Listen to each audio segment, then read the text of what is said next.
રોટલિયા હનુમાનજી મહારાજ મંદિર છે.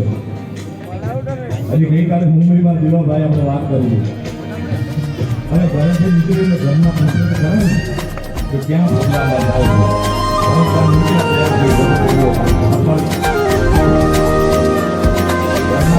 ચાલીને મનોરથ જીવતું